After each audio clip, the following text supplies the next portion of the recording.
So we now request Sri Dharmendra Pradhan ji to kindly address this conclave. Sir. नमस्कार। Fourth national media conclave, इसकी आयोजक institute of media studies, Utkal university, doctor Ambedkar foundation, IIMC new Delhi. आज के कार्यक्रम में उपस्थित हम सभी के प्रिय उपेंद्र पाढ़ी जी, मान्यवर Shri Bhartruhari Mahtab ji, professor doctor Sudhir Gawhane ji, vice chancellor MGM university Aurangabad, professor Somendra Mohan Patnaik, vice chancellor Utkal university, professor Om Prakash Tanvi, vice chancellor Hardev Joshi university of journalism and mass communication Jaipur, professor Baldev Sharma ji, vice chancellor Kushabhau Thakre university of journalism and mass communication Raipur, professor Ujjwal Kumar Chaudhary, pro vice chancellor ADAMS university West Bengal. आज के कार्यक्रम के संचालक आदरणीय देव प्रसाद जी और इस webinar में जुड़े हुए सभी आदरणीय अतिथिगण, मैं सबसे पहले आप सभी का क्षमा प्रार्थी हूं। मैं शायद कुछ कम्युनिकेशन के गैप के कारण मेरे दिमाग में 10:30 बजे 10:30 से कार्यक्रम शुरू होगा, इसे मैं मेरे मन में धारणा रहा, तो मेरे कारण ये कार्यक्रम देरी से शुरू हो रही है। मैं सबसे पहले सभी से क्षमा प्रार्थी हूं।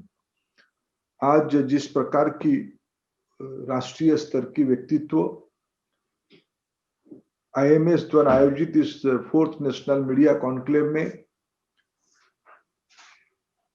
उड़िया समाज के भारत की सामाजिक जीवन के लिए जो कई प्रकार की कंट्रीब्यूशन है, कई प्रकार की जिम्मेवारी उड़िया समाज ने लिया है, ऐसे सारे इनिशिएटिव्स के अंदर, ऐसे सारे समय के अंदर जितने सारे चीज लिपिबद्ध हुई है, ऐसे सारे समय के अंदर सबसे आजादी की, पहले आजादी के आंदोलन में और आजादी के उपरांत न केवल डॉक्टर महताब को उड़ीसा की नवनिर्माता कहा जाएगा, राष्ट्रीय आंदोलन की, आज की जो भारत है, आज की जो प्रजातांत्रिक भारत है, उसके कई सारे विषय में जिसके बारे में आज चर्चा अभी तक हो रहा था और आने वाले समय में भी आज की थीम वैसे ही रहेगा। सामाजिक परिवर्तन में संवाद की, कम्युनिकेशन की रोल, इसके ऊपर हम चर्चा कर रहे हैं। मैं मानता हूं उड़ीसा की ओर से राष्ट्रीय जीवन को डॉक्टर महताब सबसे बड़ा कंट्रीब्यूशन है और संयोग आज हम उनकी 121वां जयंती के अवसर पे इस कॉन्क्लेव को आयोजन कर रहे हैं। डॉक्टर महताब, जैसे मैंने कहा कि आजादी के आंदोलन में, आजादी के बाद भी देश कैसे आगे बढ़ेगा, सही मायने में उड़ीसा की एक परिवेश से निकल के राष्ट्रीय अंतरराष्ट्रीय छाप छोड़ पाए और आप सब उस कार्यक्रम पे आज आए हैं। मैं उड़ीसा की ओर से आप सभी का आभार प्रकट करता हूं, आप सभी को इस कार्यक्रम में स्वागत करता हूं। हमारे लिए एक गौरव का दिन है। डॉक्टर महताब हम लोगों की परिचय है। मैं अभी कोई यंग रिसर्चर को कहा कि उड़ीसा को समझना है तो डॉक्टर महताब को ही पढ़ना पड़ेगा, उनकी जीवन को समझना पड़ेगा। कभी कभी साहित्य में एक शब्द लिखा गया है कि somebody is an institution, वो एक व्यक्ति नहीं है और एक संगठन है, एक इंस्टीट्यूशन, एक अनुष्ठान है और उसकी सही चित्रण समझना है तो डॉक्टर महताब जी को समझना है। बचपन से ही अंतिम समय तक हमें सौभाग्य मिला है उनके अंतिम समय में उनकी साथ प्रत्यक्ष कुछ समय के लिए उनकी सानिध्य प्राप्त करना, और उड़िया समाज में शायद वो अकेले ही व्यक्ति थे, और भी बड़े बड़े लोग हुए हैं उड़िया समाज में, आजादी के पहले हुए हैं, आध्यात्मिक दुनिया में हुए हैं, राजनीति में हुए हैं, बहुत राष्ट्रीय स्तर की नाम उड़ीसा से उभरी है। लेकिन मैं एक उड़ीसा की सामाजिक जीवन की विद्यार्थी के नाते ये विषय कैंडिडली एक्सेप्ट करना चाहूंगा। शायद डॉक्टर महताब एक ही व्यक्ति थे जिनकी सारे सामाजिक जीवन की सारे स्ट्रीम के साथ संपर्क था। पत्रकारिता हो, राजनीति हो, साहित्य हो, वैदेशिक नीति हो, अर्थशास्त्र हो, शिक्षा हो, कृषि हो, उद्योग हो, ये सारे विषय में देश कैसे होना चाहिए, देश की नीतियां कैसे होनी चाहिए और विशेष करके उड़ीसा कैसे होनी चाहिए। कभी कभी हम लोग सब जो भाषाई प्रांत के लोग, हम लोगों के मन में एक अभिमान रहता है हमारी भाषा कोई कम नहीं है, और भारत की आज भी आजादी के 7 दशक के बाद इसको लेके एक कई प्रकार के वितर्क चल ही रहा है। अभी अभी उड़ीसा एक भाषा आधारित राज्य है और 1.5 दशक के बाद उसको 100 साल पूरा होगा। 1936 से आगे चल के 2036 तक 100 साल पूरा होगा। उस भाषा आधारित राज्यों को बनाने में भी डॉक्टर महताब की एक नेतृत्व उसमें से भी एक युवा कार्यकर्ता के नाते रही है। आज भी हम कई विषयों में उलझे हुए हैं।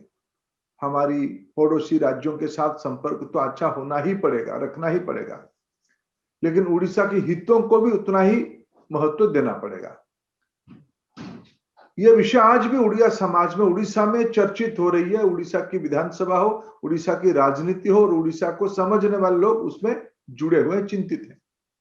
लेकिन उसकी समाधान क्या होनी चाहिए? शायद डॉक्टर महताब की बताई गई रास्ते को अगर हम समझते हैं तो उसमें भी मिलता है। इसलिए सारा विषय में डॉक्टर महताब की जो विचार रहा है, जो व्यक्तित्व रहा है, वो आज भी बड़ा रिलेवेंट है, आज भी बड़ा प्रासंगिक है। और आज की जयंती के अवसर पर आपने एक अच्छा प्रसंग पे, कम्युनिकेशन तो आदि अनंत काल से मानवता का अभिव्यक्ति का एक प्रारूप रहा है। पौराणिक महाभारत काल से हो या आज के दिनों में, आज दुनिया में कोई घटना कहीं भी होती है, कहीं भी होती है, तो शायद उसको दुनिया तक पहुंचाने के लिए चंद मिनट समय लगता है। अमेरिका में क्या हुआ, या अफ्रीका के में क्या हुआ, या साउथ ईस्ट एशिया में कौन सी देश में क्या हुआ, सिर्फ एक कोई आर्टिकल नहीं आती है, एक आंखों देखी टेक्नोलॉजी ने हमको उपलब्ध यहां तक पहुंचे, आंखों देखी भी हमको ध्यान में आती है। इसलिए दुनिया बहुत छोटी हो चुकी है, संवाद ही एक माध्यम है। हाँ, उसकी तरीका कैसे रखने का यह अलग विषय, ये विचार से आधारित होती है, कोई राजनीति से आधारित होती है, कभी कभी वो विद्वेष भी पैदा करता है, कभी कभी वो एक अच्छा मॉडल करके भी सामने आती है। लेकिन संचार, संवाद और सामाजिक परिवर्तन, ये तो एक मुद्रा की दो पार्श्व है, दो पहलू है। और इसके ऊपर समाज जितना वितर्क करे, विचार अलग अलग हो सकता है। प्रजातंत्र में शायद हम भारत में हैं, इसीलिए हम इस विषय पे खुल के चर्चा कर पा रहे हैं। दुनिया में अनेक देशों में इस विषय में चर्चा भी नहीं होती है, कहीं कहीं चर्चा होती है तो अति चर्चा होती है। लेकिन भारत में इस सारे विषय में आज हम चर्चा और भी आवश्यकता होती है, क्योंकि इस देश को जिस विषय में मान्यवर श्री बेहरा जब उसकी इस 2 दिवसीय कॉन्क्लेव में क्या क्या होगा उसकी जब वर्णन कर रहे थे, उसमें बहुत सारे सामाजिक विकास, पर्यावरण, जेंडर इक्वालिटी, समाज जीवन की बहुत सारे प्रासंगिक विषयों पे आपने तय किया है चर्चा करने के लिए। ये चर्चा होनी चाहिए, चर्चा समाज कल्याण के लिए होनी चाहिए। और मैं एक उड़िया व्यक्ति के नाते मेरे मन में इससे बड़ा आनंद कुछ नहीं हो सकता है कि ऐसे एक महापुरुष की जयंती पे हम उड़ीसा से इस वितर्क को शुरू कर रहे हैं। और उसकी आज भी मैं कहूं, कभी कभी डॉक्टर महताब को समझना पढ़ना होता है। तो मैं आज समाज के सामने देश की अंदर राष्ट्रीय स्तर पे जो समस्या है, वो सारे समस्या के बारे में शायद उन्होंने आजादी के पहले भी इंटरप्रेट किया होता, पर फिर आज मेरे को ये मोह हो रहा है और मैं उसको बार बार दोहराता हूं कि राष्ट्रीय राजनीति में आजादी की दौरान दो विषय और आजादी के बाद एक विषय, ये दो विषय भारत की सामाजिक जीवन को बड़ा प्रभावित किया है। महात्मा गांधी जी की दांडी की लवण सत्याग्रह एक दुनिया की आजादी की, सेल्फ रिलायंट की, आत्मनिर्भर की आंदोलन की एक प्रतिछवि है।